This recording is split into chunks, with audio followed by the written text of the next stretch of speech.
자, 반갑습니다. 영화 철학 수업 시작하도록 하겠습니다.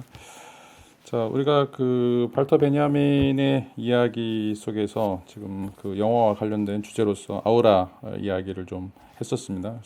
그래서 지난 시간에는 이제 그 대상이 가지고 있는 객관적 속성으로서 아우라에 대해서 이야기를 했고요.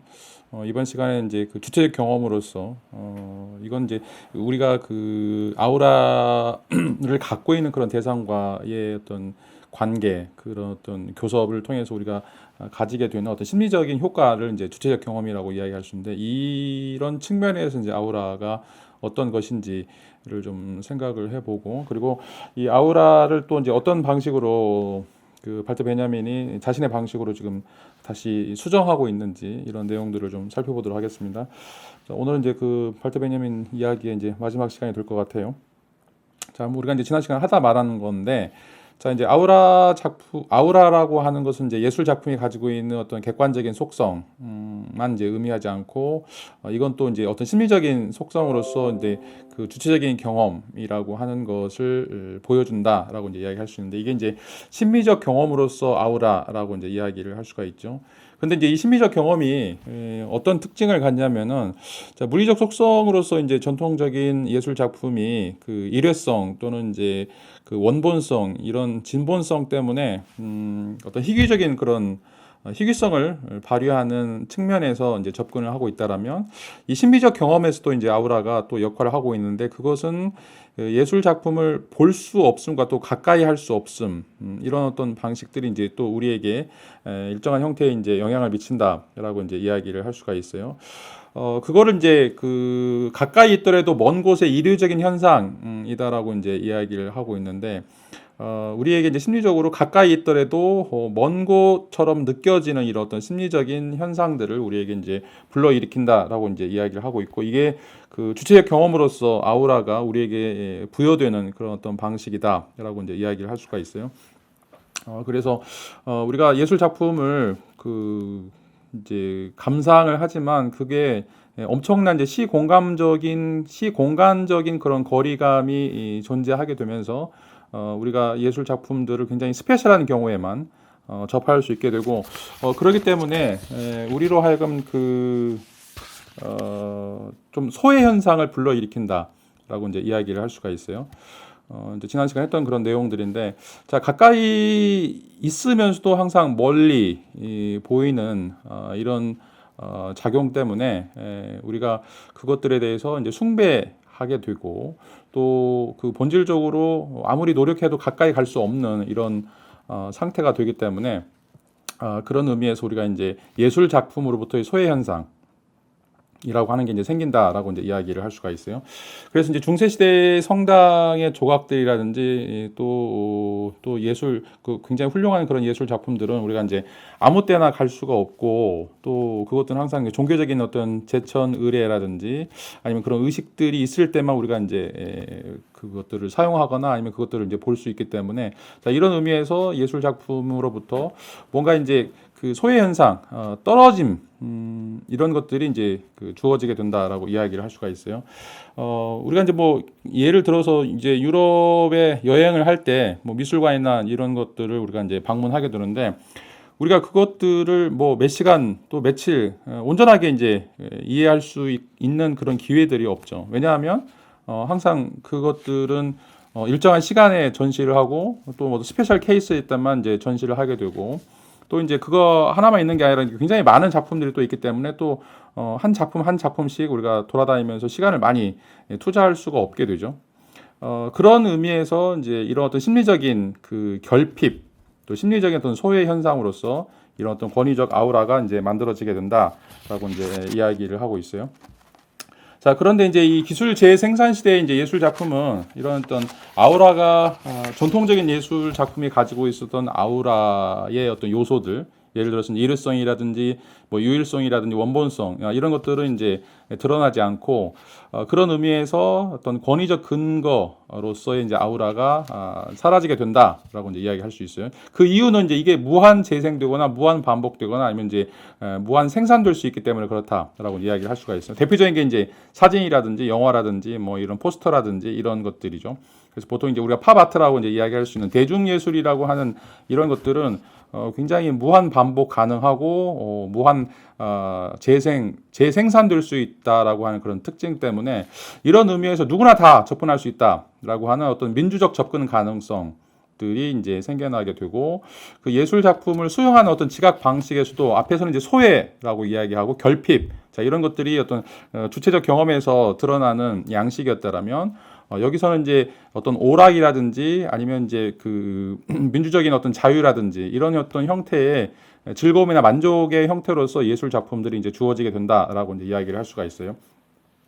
자, 그래서 뭐 굉장히 훌륭한 예술 작품들에 대해서 접근할 수 없기 때문에 가졌던 어떤 그런 불안한 심리들, 그걸 이제 발터 베냐민은 소외다라고 이제 이야기를 하고 있는데, 이런 것들이 지금 기술 재생산 시대로 넘어오게 되면서, 굉장히 많은 형태의 이런 매체들을 통해서 우리에게 직접적으로 주어지기 때문에 이것들에 대해서 우리가 어떤 궁핍함이라든지 소외라든지 결핍이라든지 이런 것들을 이제 전혀 느낄 수 없다는 거죠. 맘만 먹으면 약간의 돈만 있으면 언제든 영화관에 가서 좋은 영화들을 접할 수 있고 또 언제든지 뭐 사진도 뽑아서 사용할 수도 있고 뭐 디지털 카메라가 뭐 지금 널려 있으니까 이런 것들에 대한 어떤 그 접근 불가능성이 없기 때문에 그런 의미에서 이제 오락의 수단으로서 또는 어떤 그 재미의 만족의 수단으로서 이런 아우라가 조금 이제 바뀌는 또 바뀌어야만 되는 이런 어떤 시대에 우리가 이제 살고 있게 된다라고 이제 이야기를 할 수가 있어요.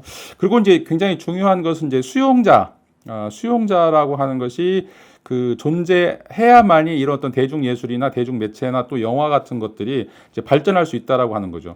그러니까 이제 그 고전 시대에 이제 예술은 수용자가 있든지 없든지 간에 상관없어요. 수용자는 어떻게 보면 굉장히 특급의 엘리트들만 몇 사람만 이제 활용을 하는 거였는데 그래서 어떤 사람들이 많이 모여야 그 어떤 작품의 가치가 올라가거나 아니면 어떤 그 예술 작품이 그런 어떤 숭배적인 가치들을 많이 갖게 되는 건 아니죠. 그건 사람이 있으나 없으나 똑같이 굉장히 고도였던 그 객관적인 그 미학적 성질 때문에 올라가게 되는데 자, 지금 현대에 있어서 예술이라고 하는 것은 많은 사람들이 호응을 해줘야만이 많은 사람들이 관객으로서 몰려가야만이 어떻게 보면 이제 더 좋은 예술이라고 생각하게 되고 또 그런 것들이 어떤 예술적 가치를 갖는다라고 생각할 수가 있어요. 그래서 예술을 평가하는 기준이 더 이상 예술 자체가 아니라 수용자, 관객, 그것을 이제 듣고 즐길 수 있는 어떤 사람들이 많냐 적냐에 따라서 오히려 이것들이 굉장히 큰 예술 작품처럼 이렇게 평가되는 것이다라고 이야기를 할 수가 있겠죠. 그래서 뭐 이번에 뭐 기생충 영화 같은 뭐 1000만 관객 뭐 100만 관객과 1000만 관객의 차이가 이제 엄청나게 그 예술 작품의 가치를 마치 대변해주고 있는 것처럼 보여주는 거죠. 그러니까 여러분들 뭐 싸이가 나가서 뭐 공연하거나 이러면 사람들이 많이 몰리는데 만약에 제가 나가서 뭐 공연하나 그러면 아무도 안 올 거예요. 뭐 버스킹하면 사람들 동전도 한 푼도 안 줄 거예요. 이제 그런 것들은 똑같은 노래를 한다고 하더라도 노래를 잘하느냐 잘하지 않느냐라고 하는 것이 아니라 수용자들과 다시 말하면 관객들과 어떻게 일치, 교감 이런 것들이 이제 생성이 되는가라고 하는 것이 바로 이제 예술 작품을 평가하는 그러니까 어떤 예술 작품이 갖고 있는 어떤 그런 객관적 속성이라기보다는 자 현대 사회에서는 예술 작품을 향유하고 있는 사람들과의 어떤 관계 그런 사람들이 어떤 방식으로 그것들을 받아들이냐라고 하는 문제가 더 예술을 평가하는 데 있어서 중요한 문제가 된다라고 이제 이야기를 할 수가 있어요. 그래서 발터 베냐민은 이제 이런 형태의 그 아우라, 새로운 형태의 이제 아우라를 시선의 주고받음이다라고 이야기하고 있어요. 시선의 주고받음. 자, 그래서 지금 현대 사회에 있어서 기술 재생산 사회에 있어서 이제 아우라 개념은 과거 전통적인 형태의 어떤 종교적인 숭배 개념이 아니라 이제는 시선의 주고받음이라고 이제 이야기할 수 있는데 이거 어떻게 보면 이제 교감이라고 이제 이야기할 수 있죠. 교감이라고 이제 이야기하는데 그래서 이제 아우라 경험은 인간 사회에서 친숙한 반응 형식을 무생물 또는 자연과 인간 사이의 관계로 옮겨 놓은 데서 기인한다. 시선을 주고 있는 자나 시선을 받고 있다고 믿는 자는 또 그 시선을 돌려준다. 그래서 이렇게 아우라를 경험하는 방식이 상대에게 시선을 돌려줄 수 있는 그런 능력을 부여한다라고 하는 거죠. 어떻게 보면 이제 이 공감 능력이라고 하는 것이 그 예술에 있어서 굉장히 중요한 역할이 되고 있다라고 이제 이야기를 할 수가 있어요. 자, 그런데 이제 과거의 전통적인 예술은 공감은 별로 필요하지 않아요. 무조건 다, 정말 멋있어. 정말 훌륭해라고 하는 어떤 감탄, 숭배, 어떤 종교적인 이런 어떤 그런 성스러움, 이런 것들이 그 예술의 속성이라고 이제 이야기를 할 수가 있겠죠. 뭐 여러분들이 이제 그 이탈리아에 이제 뭐 배낭여행을 가거나, 가면 이제 그 성 베드로 성당을 들어가게 되면 대부분 다 입이 벌어져요. 여러분들이 봤던 그런 뭐 교회들, 카톨릭 교회들이 여러 있을 텐데, 거기는 비교가 안 될 정도로 어마어마해요. 뭐 규모가 어마어마하다는 게 아니라 거기에 깔려 있는 뭐 대리석부터 시작해가지고 그림들, 조각들, 자 이게 정말 어마어마해요. 어떻게 보면 여러분들 자체를 압도하는 거죠. 그러니까 뭔가 교감하거나 이런 거 아니에요. 여러분 자신을 압도시켜 버려요.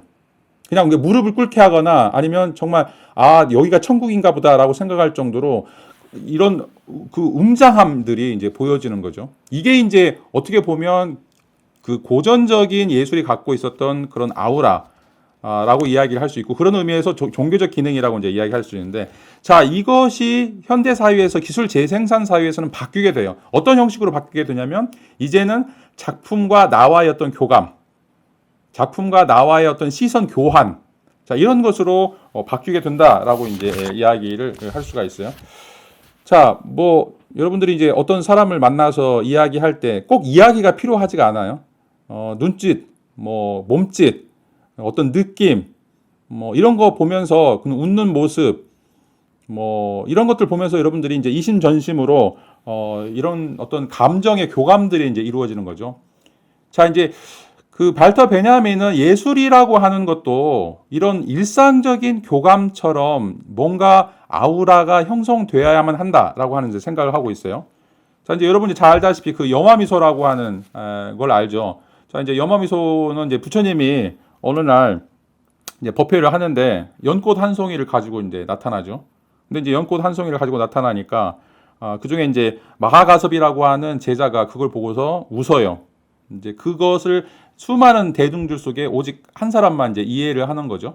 자, 이게 이제 염화미소라고 하는 건데, 자, 발터 베냐민이 보고 있는 예술의 세계는 어떻게 보면 염화미소의 세계 또는 이심전심의 세계, 서로가 평등하고, 자, 부처님이나 부처님의 제자나 평등하고, 어떤 대가의 예술이나 그것을 보고 있는 어떤 소시민이나 똑같은 어떤 민주적인 그런 위치에서 서로 갑을 관계가 아니라 어떤 종교적인 어떤 신적인 그런 권위를 갖는 것들이 아니라 서로 시선을 주고 받을 수 있는 이런 관계가 이제 새로운 형태의 아우라가 돼야 된다라고 이제 이야기를 할 수가 있어요. 자, 이런 것을 우리가 이제 열린 의사소통이라고 부를 수가 있겠죠. 열린 의사소통. 그러니까 예술 작품을 통해서 우리가 받고 주고 이런 어떤 과정들이 열린 의사소통을 통해서 뭔가 굉장히 뭐 형이상학적이거나 굉장히 어렵거나 뭐 굉장히 이해 불가능한 것들이 우리에게 예술이다라고 하는 이름으로 주어지는 것들이 아니라, 자, 그것을 보면서 웃을 수 있는, 그것을 보면서 미소 지을 수 있는, 그것을 보면서 뭔가를 깨달을 수 있는 이런 어떤 시선의 주고받음, 이런 어떤 주체적 능력이라고 하는 것을 배양시키는 형태가 바로 예술 작품이다. 또 예술 작품이 갖고 있는 현대적인 의미에서 아우라다라고 이제 이야기를 할 수가 있어요. 자, 이런 시선의 주고받으면서는 서로가 평등한 관계에 있는 거죠. 아까 여러분 성 베드로 성당에 들어갔을 때 그런 압도당하는 그런 느낌이 아니에요. 여러분들이 뭐 영화나 사진 보면서 압도당한 적 있어요? 누가 사진을 찍었든지 간에, 누가 영화를 찍었든지 간에 여러분들이 어떤 영화를 감상하거나 사진을 감상할 때 서로 이런 어떤 민주적인 어떤 평등한 관계에 있어요. 그리고 그것들에 대해서 여러분들이 어떤 일정한 형태의 교감을 느끼죠. 뭐 좋다, 나쁘다, 뭐 슬프다, 뭐 기쁘다, 이런 식의 어떤 교감들이 이루어지게 되고, 꼭 굳이 이제 말할 필요는 없지만 그런 어떤 교감을 통해서 여러분들이 작가가 무슨 이야기를 하고 있는지를 그냥 단순하게 파악할 수 있는, 또 이제 직관적으로 파악할 수 있는 이런 어떤 형태의 그 예술이 바로 이제 발터 베냐민이 생각하는 그런 아우라를 가지고 있는 현대적 아우라를 가지고 있는 그런 예술이다라고 하는 것들을 이제 이야기할 수가 있어요. 자, 여기서는 모든 숭배적 가치, 종교적 가치, 자, 이런 것들이 전부 다 사라지게 된다라고 이제 이야기를 할 수가 있어요. 자, 이제 왜 베냐민이 이런 형태의 이제 아우라를 이야기하냐면 우리가 자연과 교감을 할 때 이런 아우라를 갖는다는 거죠. 물론 이제 자연이라고 하는 게 뭐 어마어마해가지고 보통 이제 칸트는 이걸 숭고미라고 하는데, 자, 어마어마해가지고 우리가 압도당하는 그런 어떤 기분도 들 수 있지만 대부분 다 우리가 뭐 등산을 하거나 아니면 이제 이번에 벚꽃이 폈을 때 벚꽃 구경을 가거나 아니면 산에서 이제 산책을 하게 될 때 그 자연과 느끼는 어떤 그런 교감들은 굉장히 소소하고 또 굉장히 부드럽고 또 우리로 하여금 뭔가 아늑한 느낌을 갖게 하는 아우라라는 거죠. 자, 이게 이제 어떤 자연과 인간이 느끼는 형태에서 그 관계 속에서 보여지는 아우라라고 이야기할 수 있는데, 자, 이런 아우라가 진정한 형태의 예술 작품의 아우라다. 어떻게 압도하거나 아니면 이제 갑을관계, 어떤 폭력적인 관계, 뭔가를 이제 굉장히 이해하려고 노력해야 되는 그런 형태의 아우라가 아니라, 자, 우리가 자연과 동일하게 이런 어떤 형태감들을 느끼고 그 안에서 어떤 의미들을 파악할 수 있는 것이 바로 이제 진정한 형태의 아우라다라고 이제 이야기를 할 수가 있어요. 자, 여러분 이제 아바타라고 하는 이제 영화를 보셨을 텐데, 이 이제 아바타는 이제 1909년도에 그 나왔던 영화이죠. 이 영화는 이제 2154년 정도에 이제 지구에서 뭐 엄청나게 떨어진 그 판도라라고 하는 행성에서 이제 벌어지고 있는 그런 사건인데, 자, 이제 아바타라고 하는 이제 말은 그 산스크리트어로 내려오다라고 하는 말이에요. 내려온다라고 하는 말인데, 자, 누가 내려오냐면 신이 내려오는 거예요.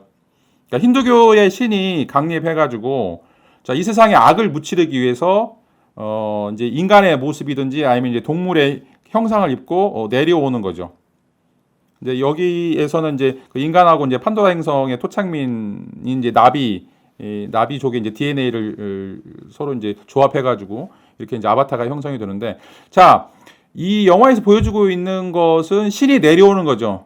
자, 이제 아까 전통적인 의미에서의 아우라는 우리가 하늘을 우러러 보는 거였어요. 종교적인 형태로서 어떤 예술 작품을 우러러 보고 그것을 뭔가 존경하거나 그것을 따라가려고 하는 것이었는데, 자, 발터 베냐민이 생각하는 아우라는 이제는 신이 내려오는 거예요. 예술이 내려와야 돼.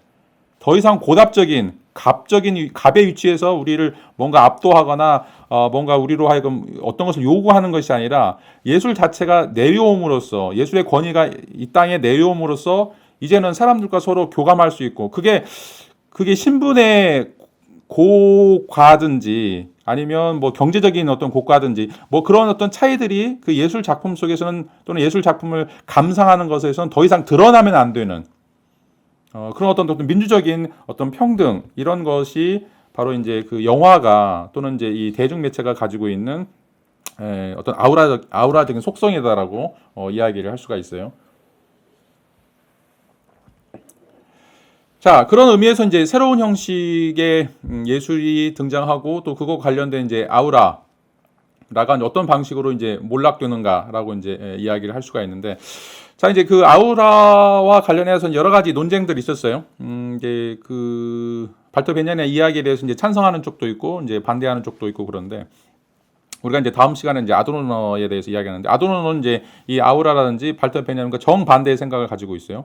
그 영화에 대해서도 이제 정반대의 생각을 이제 이야기를 하고 있고, 그런 의미에서 이제 이 아도르노 철학이라고 하는, 아도르노의 철학에서는, 자, 아우라라고 하는 그런 인간적인 그런 대상에 대해서 너무나 이제 객관적인 특징만 이야기하면서 이것들을 단순화시켰다라고 이제 이야기를 하고 있고, 그 다음에 이제 또 막스 입장에서는 이제 둘 다 이제 프랑크푸르트 학파인데, 프랑크푸르트 학파는 이제 약간 이제 그 신막스주의 계열에 있는 사람들이에요. 그래서 이제 사회주의 혁명 뭐 이런 것들을 어떻게 그 구체화시킬 것인지에 대한 어떤 고민들이 이런 어떤 사회주의 철학에서는 담겨져 있는데, 이 막스주의 입장에서는 이제 이런 발터 베냐민이 아우라를 객관적 특성으로 파악하고 이런 것들을 통해서 해체시키는 이런 어떤 작용들이 굉장히 이제 또 정치적으로 의미가 있다라고 이제 이야기를 할 수가 있어요.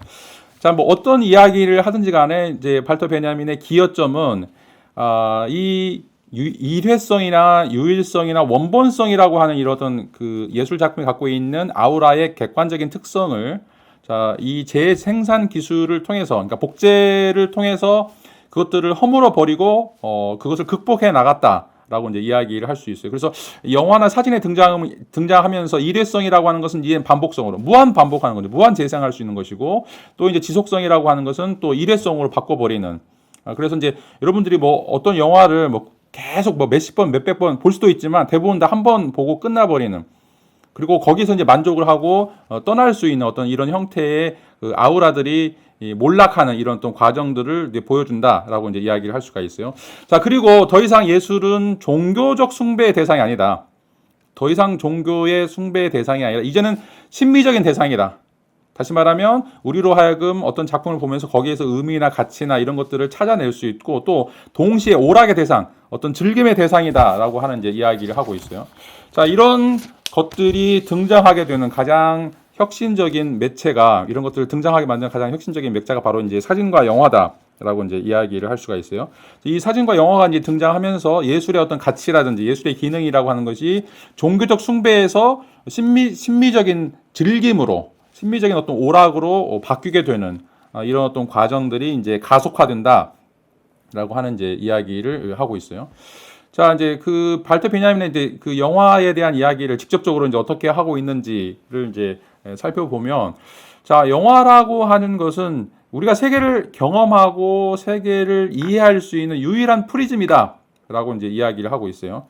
자, 대부분의 많은 사람들이 이제 이건 이제 영화나 텔레비전 다 뭐 라디오 똑같은 것들이에요. 우리가 세계에 대해서 어떻게 아느냐? 옛날에는 많은 사람들이 많이 책을 읽었어요. 뭐 책을 읽거나 아니면 뭐 이제 그 어떤 학습 공부를 통해서 이 세계를 접하게 됐는데, 자, 이런 것들이 지금 이제 현대 사회에 들어오면서 영화, TV, 라디오 이런 어떤 매체를 통해서 세계를 이해하죠. 여러분 이제 뭐 지하철에 타거나 아니면 뭐 공강 시간에 혼자 있거나 어디 가든지 다 핸드폰 들고 다닐 거예요. 핸드폰 들고 다니면서 뭘 봐요? 거기서 있는 뭐 유튜브에서 나오는 영화라든지 뭐 움짤이라든지 이런 것들을 보고 또 세계를 이제 이해하는 것이죠. 어떻게 보면 지금 현대 사회에 있어서 세계를 이해하는, 지각하는 유일한 수단이 바로 영화 또는 이런 이미지다라고 이제 이야기를 할 수가 있어요. 그러니까 더 이상 어렵게 우리가 뭐 책을 읽으면서 뭐 공부를 통해서 뭐 연구를 통해서 세계를 접근하는 것들이 아니라 대부분의 사람들이 이렇게 그 이미지의 형상화인 영화, 뭐 사진, 영화, 이런 포스터 이런 것들 통해서 세계를 이제 이해하게 된다라고 이제 이야기를 할 수 있고, 그 다음에 이제 영화가 갖고 있는 그 매체의 힘이 새로운 지각 경험을 우리에게 제공해 준다라고 이제 이야기를 할 수가 있어요. 그래서 영화의 편집 기술이라든지 뭐 영화의 어떤 다양한 화면 기법들이 우리로 하여금 시각적 환영들을 일으키죠. 그리고 시각적 환영이고, 그 다음에 더 중요한 것 중 뭐냐면 이 논리적인 시공간의 해체라고 이제 이야기를 할 수가 있어요. 자, 시간은 흘러가는 거죠.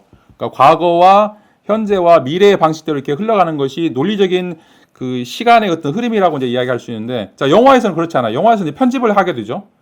과거가 항상 앞에 있는 게 아니에요. 과거가 뒤에 나올 수도 있고 또 미래가 바로 앞으로 나올 수도 있고, 굉장히 다양한 형태의 화면 재구성을 통해서 이런 어떤 그 논리적인 흐름이나 논리적인 어떤 사고 방식들을 해체하거나 재구성하는 이런 어떤 굉장히 파격적인 어떤 이미지 변환이 바로 이제 영화에서 일어나고 있다라고 이제 이야기를 할 수가 있어요. 자, 그게 이제 발터 베냐민은 이제 영화의 변증법적 구조다라고 이제 이야기를 할 수가 있어요. 그러니까 세계 사실에 대해서 어떤 객관적이고 굉장히 그 정밀하고 또 굉장히 그 뭐라고 그럴까요? 그 어떤 선입견이 없는 그런 어떤 세계를 보여주는 게 아니에요. 영화를 통해서 우리에게 보여지는 세계는 어떤 목적을 가지고 있고, 또 어떤 것들을 굉장히 이미지를 확대시키는, 또 어떤 것에 대해서 굉장히 그 강조되어 있는 이런 어떤 모습을 통해서, 자, 우리로 하여금 어떤 인식적인 그런 어떤 변화들, 이걸 이제 쇼크라고 이제 이야기할 수 있는데, 이런 방식으로 우리에게 이제 그 이미지들이 주어지게 된다라고 이제 이야기를 할 수가 있어요. 자, 그리고 이제 이런 변화의 방식을 통해서 우리에게 보여주고 있는 것은, 일단 첫 번째로는 이제 그 정신 오락적인 또는 이제 분산적 지각 또는 이제 촉각적 지각이다라고 하는 방식으로 우리에게 이 영화나 사진이나 이런 어떤 예술 매체들이 보여진다라고 이제 이야기를 할 수가 있어요. 자, 어떤 차이가 있냐라고 이제 이야기한다라면, 자, 전통적인 예술에서는 자, 침잠이나 집중을 요구한다라고 이제 이야기를 하고 있어요. 자, 침잠인다라고 하는 것은 이제 그 철학에서는 이제 관조다라고 이제 이야기하는데, 자, 겉으로 드러나지 않으면서 깊숙하게 가라앉아 있는 것. 자, 마음을 가라앉혀서 깊이 생각하거나 몰입하는 것. 자, 이건 이제 그 네이버 지식인에서 이야기하는 침잠에 대한 정의예요. 자, 마음을 가라앉혀서 깊이 생각하거나 몰입하는 것이 바로 이제 전통적인 예술 작품 감상의 그 인식 방법 또는 지각 방식이다라고 이제 이야기할 수가 있어요. 이제 아까도 이제 이야기했던 것처럼 여러분들이 모나리자 또는 베토벤의 교향곡, 자, 이런 거를 들어보려면 굉장히 집중을 요구를 해요. 그리고 또 많은 이론들을 알고 있어야 돼요. 자, 이걸 이제 침잠이라고 이야기하는 거예요. 자, 굉장히 고독 속에서 뭔가 열심히 집중을 해야만이 그런 것들을 이해할 수 있고, 또 어떤 그 가이드라든지 아니면 어떤 해설사가 필요한 거죠. 여러분들이 이제 혼자 노력해도 얻을 수 있는 것들이 없기 때문에 그런 의미에서 뭔가 여러분들이 도움을 받을 수 있는 그런 사람들이 이제 필요한 거죠. 자, 이게 침잠이나 집중이다라고 이제 이야기를 할 수가 있어요. 그래서 이제 칸트 같은 경우에는 우리가 이 예술이라고 하는 거, 또 미라고 하는 것은 관조다라고 하는 거죠. 컨템플레이션이라고 이제 이야기하는데, 자, 이 관조를 하기 위해서는 많은 에너지가 필요하고 또 많은 집중력이 필요해요. 자, 이게 이제 어떻게 보면 이제 전통적인 예술 작품의 감상이다라고 이야기를 할 수가 있어요. 그래서 여러분들 많은 사조도 알고 있어야 되고, 예술사에 대해서 미술사, 뭐 회화사, 음악사 이런 것들을 전부 다 알고 있지 못하면, 그림을 봐도 음악을 들어도 뭐 화성학이라든지 이런 걸 모르면 그냥 여러분들에게는 다 흩어져 버리는 것들이죠. 자, 그런데 이런 전통적인 예술 방식과는 달리 어떤 새로운 형태의 예술로서 이제 사진이나 영화 같은 경우에는, 자, 분산적이고 촉각적인 그런 어떤 지각 방식을 우리에게 보여준다라고 이야기를 할 수가 있어요. 다시 말하면 분산적 지각이라고 이야기하는 건데, 이거는 쉽게 말하면 스트레스 해소예요. 자, 여러분들이 무슨 생각 막 골똘하게 생각하고 있는데, 이 골똘한 생각이 영화를 보면 전부 다 흩어져 버리는 거죠. 자, 이게 이제 분산적 지각이다라고 이야기를 할 수가 있어요. 자, 전통적인 예술을 감상하는 것처럼, 모나리자를 감상하는 것처럼 머리를 쥐어짜고 막 공부를 해야 되고 책을 뒤져가고 논문을 읽으면서 뭔가 알아가는, 이해하는 방식의 예술 작품 감상이 아니라, 자, 영화나 사진이나 이런 것들은 여러분들이 가지고 있는 어떤 골똘한 생각들을 전부 다 쪼개거나 사라지게 하거나 그런 것들을 그 삭제해버리는, 해체시켜버리는 그런 역할들을 한다라고 이제 이야기를 할 수가 있어요. 자, 그래서 이제 어떻게 보면 이제 세대 간의 갈등이라고도 이제 이야기할 수가 있는데, 좀 나이 먹은 사람들은 영화 보러 가면 그 안에서 막 철학을 찾으려고 그래요.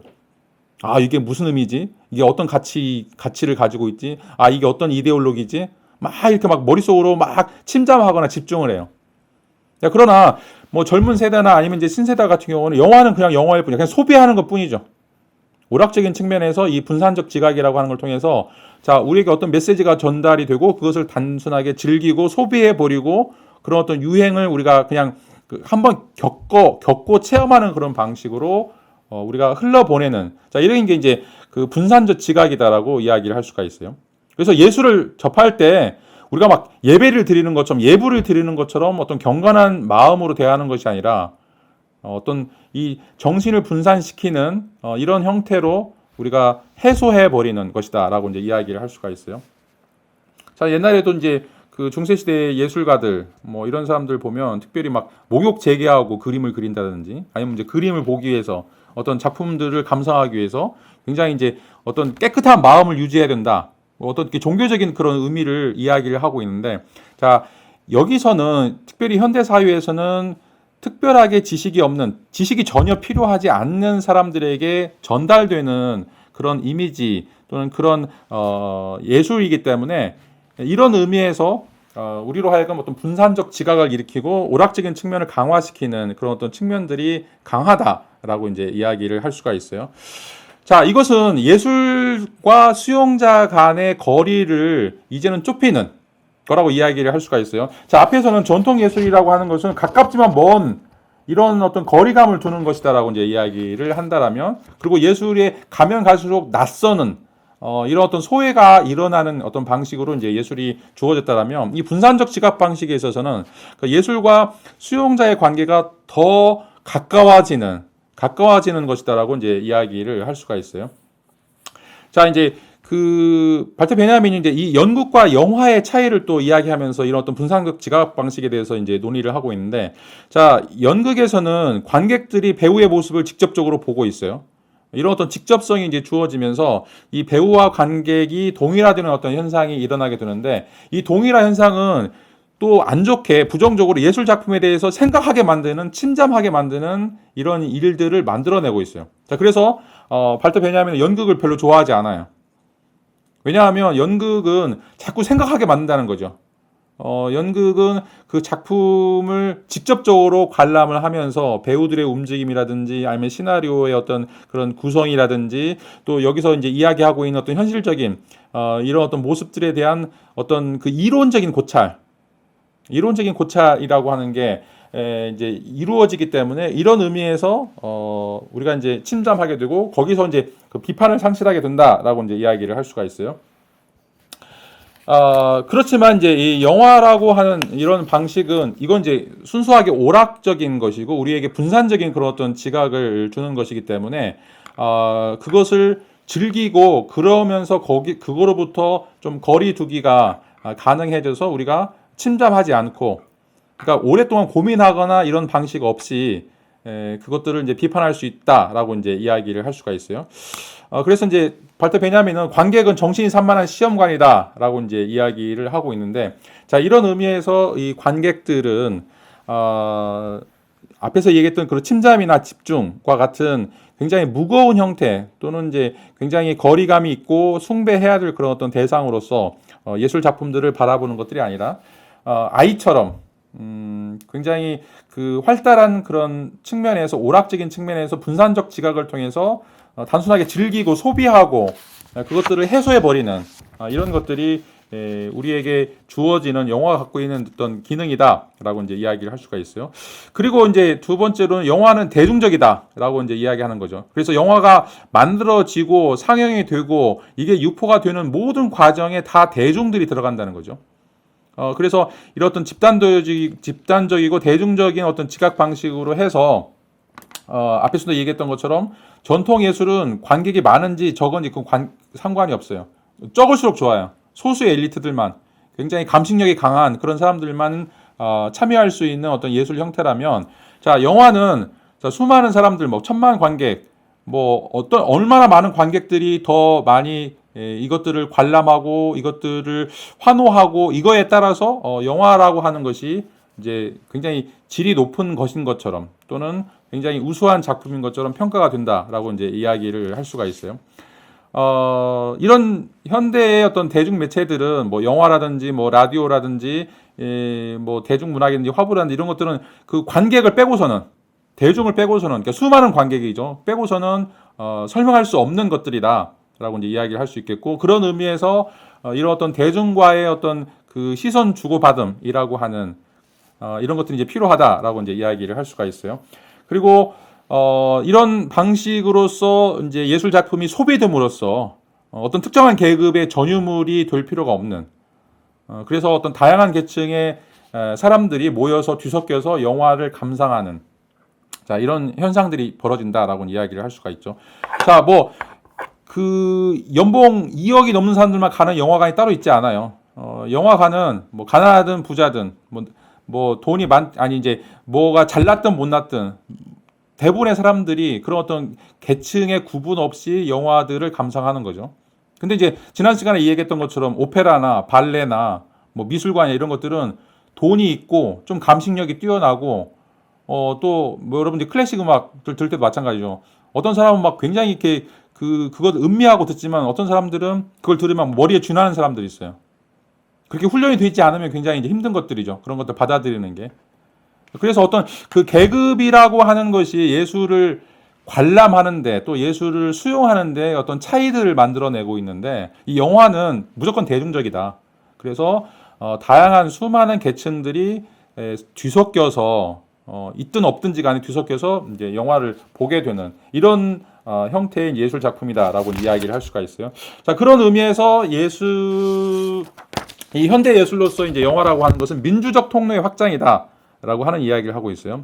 그러니까 민주주의가 더 발전하기 위해서는 이런 어떤 대중 매체로서의 영화가 대중 예술의 그 영화가 할 수 있는 또 해야 되는 어떤 기능들이 굉장히 많다. 그리고 그것들을 통해서 이런 어떤 민주 사회로 또 민주 사회의 시민들이 성숙할 수 있는 방향으로 나아갈 수 있는 어떤 기초적인 발걸음 또는 기초적인 어떤 통로가 될 수 있다라고 이제 이야기를 하고 있어요. 자, 이번 시간까지 해서 우리가 이제 발터 베냐민의 이야기를 좀 마무리를 했어요. 발터 베냐민 이제 왜 영화가 예술이어야만 하는가, 또 예술이라고 하는 것이 어떤 특성을 가져야 되는가라고 하는 것을 자, 기술 재생산 시대, 재생산이라고 하니까 굉장히 복잡한 것처럼 보이는데 복제예요. 대량 복제, 무한 복제할 수 있는 이 시대에 있어서 예술이라고 하는 것이 어떤 것이 돼야 되는가라고 하는 것들, 특별히 그다음에 이 우리 시대에 지금 등장하고 있는 이 영화라고 하는 것이 왜 예술인가라고 하는 것을 설명하기 위해서 거기에 굉장히 반대되는 대립적인 요소로서의 전통 예술을 제시를 하고 있고 그 전통 예술의 가장 기본적인 특징으로서의 아우라, 이 아우라 대상의 어떤 객관적인 특성으로서의 이 아우라가 어떤 것이고 왜 이게 잘못됐고 왜 이것을 우리가 허물어야 되는가 라고 하는 그런 이야기들을 쭉 우리가 좀 살펴봤어요. 자, 이런 의미에서 이제 아우라와 관련되어 있는 어떤 예술적 권위, 예술적 권위라고 하는 것을 우리가 더 이상 필요로 하지 않는다.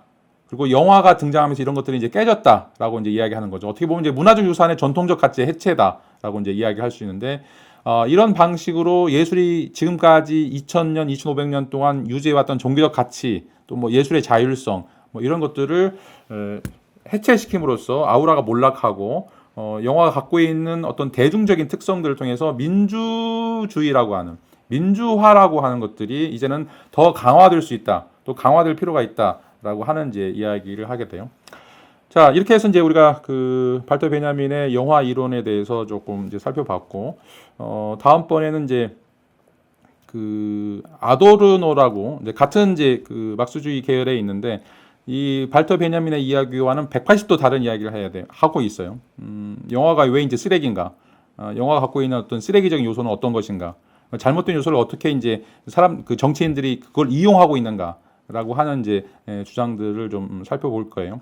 자, 이제 그 막간 사이에 우리가 이제 그 영화 감상과 관련해서 이제 하나 더 수업을 다룰 텐데 그 아마데우스라고 하는 영화가 있어요. 여러분 이제 모차르트 볼프강 아마데우스 모차르트하고 살리에리라고 하는 사람이 이제 두 사람의 어떤 극단적인 모습을 보여주면서 이제 우리가 어떻게 살 것인가. 한 사람은 굉장히 천재로 태어나지만 또 불행해요. 또 어떤 사람은 굉장히 이제 그 부유한 유산을 가지고 있지만 능력이 없어서 모차르트를 보면서 굉장히 이제 한탄하는 이런 어떤 장면들이 나오게 되는데 자, 어떤 삶이 보다 더 가치 있는 삶이고 또 어떤 삶이 주어졌든지 간에 우리가 어떤 방식으로 살아가는 것이 정말 인간다운 삶을 사는 것인가라고 하는 이야기를 좀 하게 될 텐데 그래서 이제 아마데우스 영화를 여러분들이 좀 시간 나면 뭐 다운을 받든지 아니면 좀 어떤 주제 또 어떤 스토리가 있는지 한 번씩 좀 살펴보시고 다음 시간에는 이제 그 아마데우스 영화에 대한 분석으로 수업을 시작하도록 하겠습니다. 자, 오늘 수업은 여기서 마치도록 하겠습니다. 감사합니다. 수고 많으셨습니다.